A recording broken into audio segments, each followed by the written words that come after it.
well-regulated militia be necessary to the security of a free state, the right of the people to keep and bear arms shall not be infringed. Welcome to another edition of Bearing Arms, Cam and Company. My name is Cam Edwards. Glad you've joined us on the program today. We're actually going to be talking about a new development in a story we first reported on, I guess this was late last week. A study done in Ingham County, Michigan. So this is this is Lansing, Michigan. This is basically the state capital area. And there was a nonprofit group that had taken a look at the number of individuals arrested for basically carrying a gun without a license. And they wanted to look specifically at whether or not there were racial disparities in terms of the arrests and prosecutions. We've talked about this previously with the public defender's brief filed in New York State Rifle and Pistol Association versus Bruin, and the New York public defenders noting that despite the fact that New York City is majority white, the vast majority of individuals who are charged with the violent crime of simply possessing a firearm without a license are Black and Hispanic.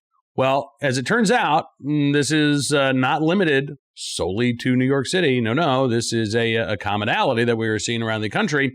And the prosecutor in Ingham County, Michigan, now says that she is going to dial back the use of and the prosecution of carrying firearms without a license. Carol Seaman says her office intends to counter racial inequities by dialing back how often it uses a certain gun possession charge. Under Michigan law, being convicted with felony possession of a firearm results in a mandatory minimum sentence of 2 years behind bars. Prosecutors can tack on the offense if someone has a gun with them when they commit or attempt to commit a felony. The law, adopted in 1976, was intended to deter people from carrying firearms, Seaman said. Well, I got to tell you, I'm glad to see this because, again, this is a charge that not only can be tacked on if there are other violent offenses. This is a charge that can be filed if it's the only offense. You're simply carrying a firearm without a license, and all of a sudden now you're facing 2 years behind bars. It is true. Michigan is a shall-issue state, so if you can meet the statutory requirements, you undergo the training, you can get your carry license. Still, it costs $100 for you to get that license, costs more for you to get the mandated training, and I'm sure that there are some individuals who are not able to afford the governmental fees, or at least it is a burden for them to pay those governmental fees. But I also think it goes deeper than that. I think in a lot of cities, as Seaman herself pointed out, this law was put in the books in 1976 with the intent of trying to prevent people from carrying a firearm. Now, 1976 is the same year that Washington, D.C. passed its ban on handguns. It's the same year that Handgun Control Incorporated, now known as Brady, put a voter referendum on the ballot in Massachusetts that would have banned the possession of handguns. That referendum, by the way, failed in our bicentennial. It might actually pass in Massachusetts today, which is the really sad thing. But that was I would argue, one of the heights of the modern gun control movement was 1976 or so. Within 6 years, the gun control movement would convince Chicago and several Chicago suburbs to also ban handguns. So, that law in Michigan was put on the books at a time in which violent crime, again, was rising. Gun control advocates insisted that the way to reduce violent crime was to restrict the ability of individuals to both own and carry firearms. And that's what they did.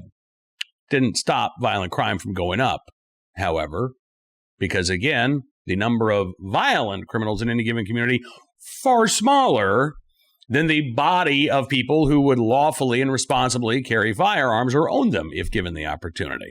So I am glad to see the prosecutor is revisiting this decision. And look, the inequities are bad in Ingham County. They absolutely are. Black people make up 12% of the population of Ingham County. They accounted for 67% of those charged with felony firearm possession in the county last year, according to the prosecutor's office. More than 80% of the people serving time in prison in Michigan on felony firearm charges are Black, according to a recent report from Safe and Just Michigan, a nonprofit that seeks to end mass incarceration.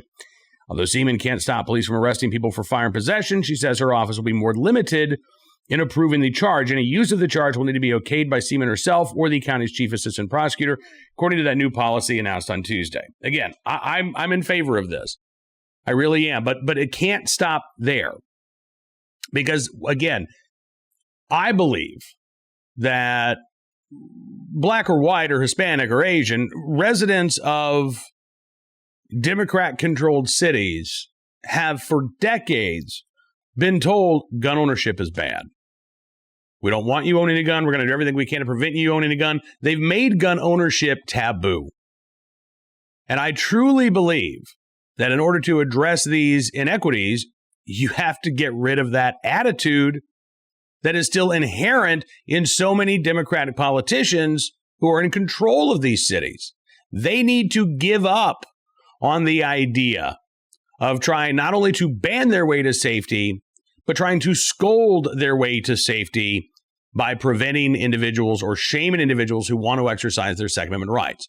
They need to actually bring in firearms training, bring in folks like Matt Ray from Black Guns Matter or Kevin Dixie from No Other Choice, or local firearms instructors from their communities who can go into these urban areas and offer real instruction, real basic training, real basic safety courses, not the gun control advocates' idea of gun safety, which is don't own a gun. That's what their definition of gun safety is. I'm talking about for people who want to own a firearm, for people who maybe already own a firearm.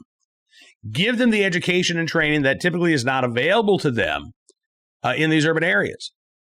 Change the zoning laws to allow for gun ranges to operate in these communities.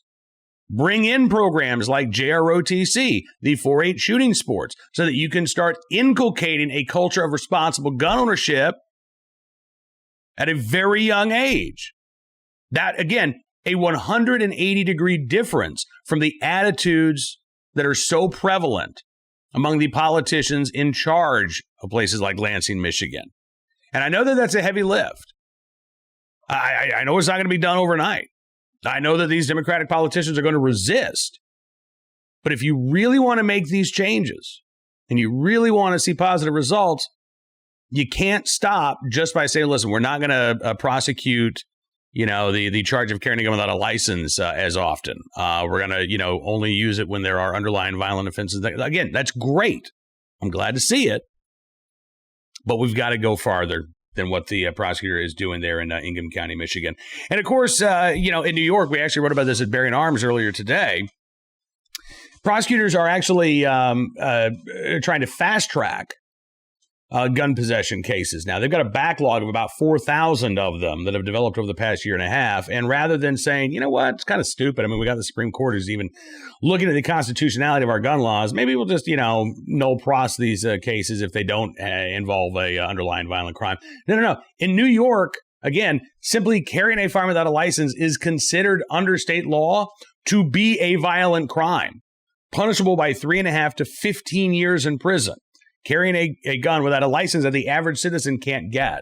And in the 5 boroughs of New York, they're fast-tracking these cases now. Even as the Supreme Court is spending its summer going through the dozens of amicus briefs that have been filed in support of the challenge to New York's carry laws, New York City itself is doing everything it can to put more people in prison for the violent crime of carrying a firearm without a license that the average citizen cannot obtain. So this isn't an issue just in Ingham County. This isn't an issue just in New York City.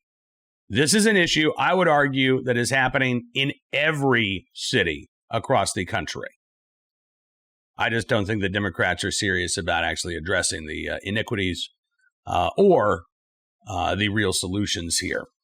All right, let's turn our attention now to today's Armed Citizen story, our good deed of the day, our recidivist report. We're going to start there with a story out of San Antonio. This is kind of a weird one. A man, Angel Sanchez, has been charged with murder after the San Antonio Police Department accidentally killed his common-law wife during a standoff. Sanchez apparently was separated from his wife, was not supposed to be anywhere near her. As a matter of fact, Mr. Sanchez was supposed to have a GPS monitor device on his ankle because he was out on bond for aggravated assault with a deadly weapon. He was charged last August, almost a year ago, with aggravated assault with a deadly weapon. Still hasn't gone to trial. Still out on bond. Again, supposed to be wearing this GPS monitor on his ankle. 6 days before this standoff occurred, He cut off his GPS device, allegedly. An arrest warrant was issued. But again, supposedly these GPS devices, we're supposed to be able to keep track of criminals. Well, when they cut off their device, you know what happens? Nothing happens. A warrant is issued for their arrest. If we find them, great, but it's not like an all-points bulletin is put out. Go after Mr. Sanchez here. He's absconded from his bond. No, that doesn't happen. It doesn't happen. They cut off the device, and there are very few consequences. In this case, Mr. Sanchez returned to the home that was occupied by his common-law wife, and her 3 children, ages 11, 5, and 3 months. Got there between 11 a.m. and noon back on July 25th. He had a shotgun. He had a vest. Said he was going to kill himself and his wife. Would not allow her or the children to leave. The next day, around 8 p.m. in the evening, she told her 11-year-old to call 911, but the child could not tell the 911 operator anything because Sanchez threatened to kill the child, according to police affidavit. At some point, the child's mom sent text messages and pictures from a security camera to a relative who then was able to call 911. Officers arrived at the apartment complex and determined that they would need more help. 2 officers hid behind a shed. They could see the door to this woman's apartment. I don't want to keep referring to her as this woman. Nita Tirina, I believe is how you pronounce her name.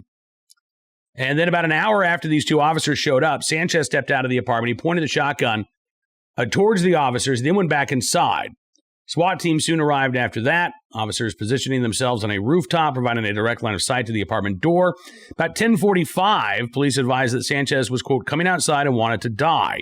When he came out, the suspect pointed the shotgun at the 2 officers that had hidden behind a shed. That's when officers on the roof opened fire. Sanchez was struck several times. He fell just outside the apartment door.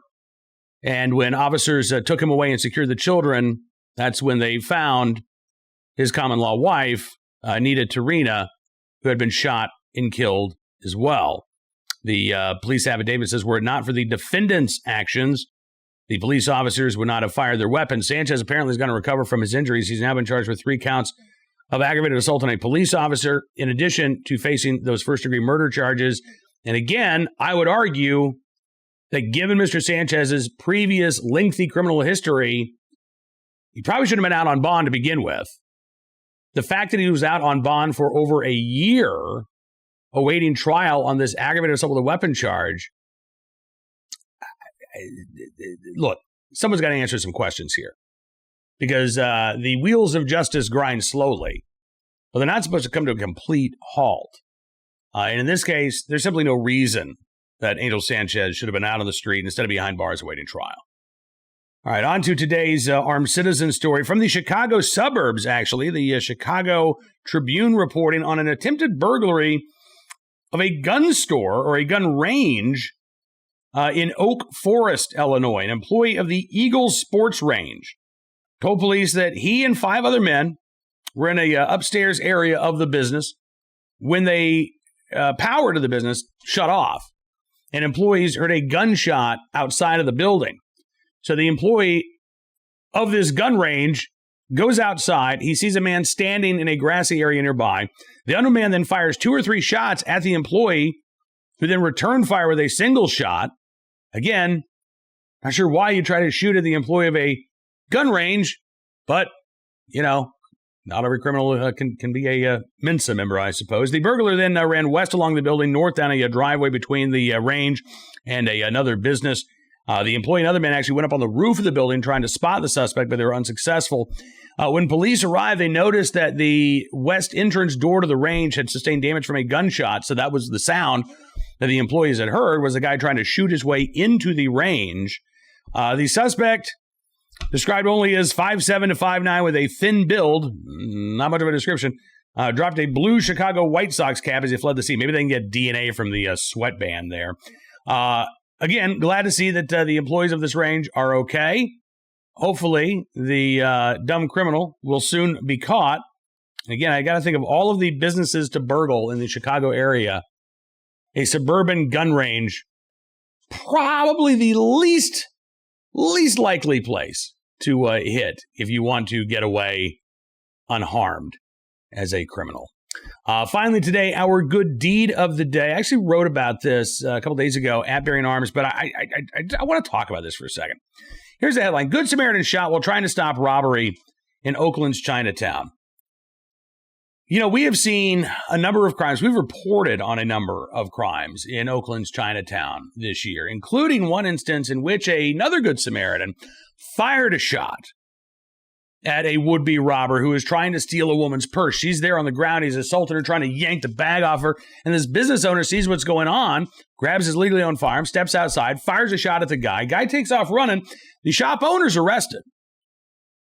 I don't think they ever actually found the suspect, but the shop owner was arrested. And the police chief in Oakland, Laron Armstrong, held a big press conference a couple days later saying, listen, I can't encourage anybody to do this. Don't take matters into your own hands. If you see a crime going on, we need you to be a good witness, not an armed citizen. Don't come to the aid of somebody who is being attacked. Just watch.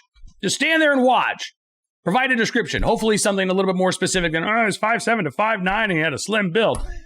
Yeah. So this past weekend, two guys with guns try to rob two couples who are walking down the street in Chinatown. They go for the women's purses.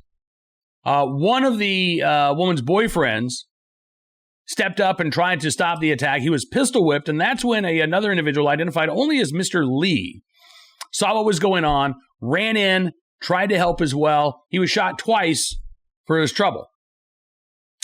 He said, quote, I really wanted to try to de-escalate the situation. He was shot in the armpit. He was shot in the right leg. Thankfully, he's been released from the hospital. He says, I wouldn't call myself a hero. So they can call me a hero if they want. I just consider myself as trying to help someone in need. I'm pretty sure that they really needed help. Yeah, I think they did. And I think that actually it was heroic for you to do this. Carl Chan, who's the president of the Oakland Chinese Chamber of Commerce, said, many of us, we feel strongly that this brave young man was willing to risk his life. These are the heroes. And he said that Chan said that criminals are being emboldened by the revolving door of the criminal justice system. He said the whole problem is not about the police. It's about being caught. They'll be released, if not the same day, probably the next morning. This crime happened just a few blocks away from Oakland Police Headquarters. And I want to know from Chief Laron Armstrong, do you have any additional thoughts on telling people, hey, don't step up and help? Don't step up when you see somebody being attacked? Do you have any second thoughts maybe about telling people, I want you to be armed citizens? Would you really prefer that people just huddle helplessly while strangers are being assaulted on the street, while their family members are being robbed in broad daylight? You'd really prefer that they just do nothing, take notes. Oh, he had a bit of a mustache there, I think. There was a mole right there. Is that really what you want? Because I got to tell you, I think the people of Oakland are fed up with this. We've seen the defunding of the police department, and Chief Armstrong has complained about that, and rightfully so. But look, you're taking money from law enforcement, Oakland, California, Alameda County, one of those counties in California that doesn't recognize self-defense as a valid reason to obtain a concealed carry permit. So the criminals have the upper hand here. You've got a beleaguered police force, and you've got, in essence, an unarmed citizenry on the streets, which forces people like Mr. Lee, who want to do the right thing and help others, to do so at much greater risk to their own life. So I am glad that Mr. Lee was in the right place at the right time, willing and able to do the right thing. But damn, I really wish the laws in California recognized, not even allowed, that the laws of California recognized the right of the people to keep and bear arms in self-defense and defense of others. As a matter of fact, we're going to be talking a little bit more about that later today on bearingarms.com. I'd encourage you to check out the website each and every day. And if you like what you see, you can always become a VIP member. That's going to get you more exclusive analysis and commentary that you won't find anywhere else.